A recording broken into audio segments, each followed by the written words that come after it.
While in the process of moving from my parents' place in Staten Island to Manhattan, I was using a lot of apps like Craigslist and Letgo for new furniture. I had already gotten the apartment in Manhattan by the point of this story, but I was still spending most of my time in my parents' house while I was still finishing up furnishing the apartment. I was on the app Letgo, and I found a really cheap, nice-looking dresser that matched the rest of my furniture. I messaged the guy whose name was Jake, and he was quick with his responses. We set up a time and place to meet that night, outside his house on some dead end by a little park.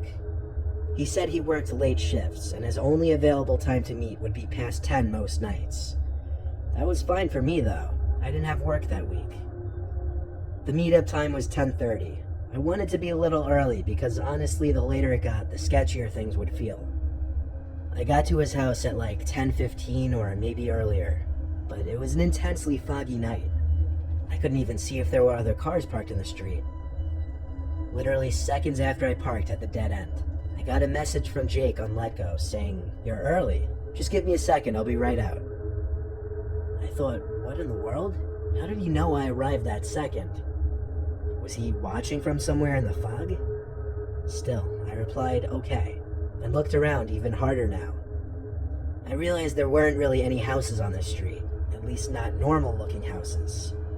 It was an unusually secluded street for Staten Island with some small buildings that I couldn't even make out what they were for.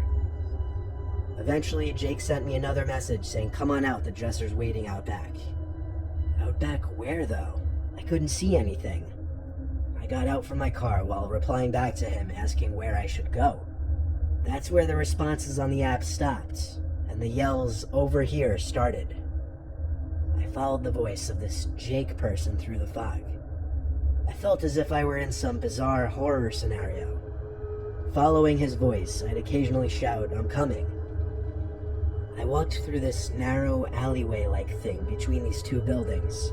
This wasn't a neighborhood street at all. I called out for Jake as I got through the alleyway to a backyard-type area. I didn't know if it was big or small because the fog, mixed with the darkness, wouldn't let me see more than 6 feet in front of me. Jake was no longer calling out for me. It just went completely dead silent, except for the sound of distant nighttime traffic.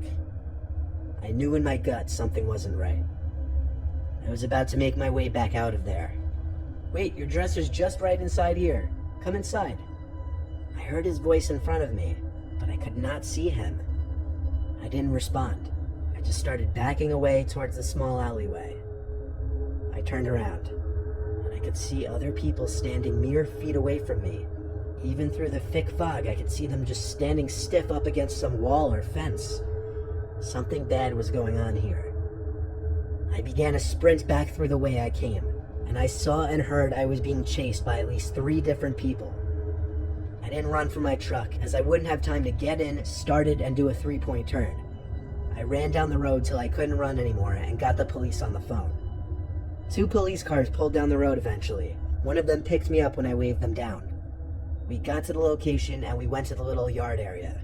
There weren't any people still back there. The 2 little buildings were both abandoned storefronts.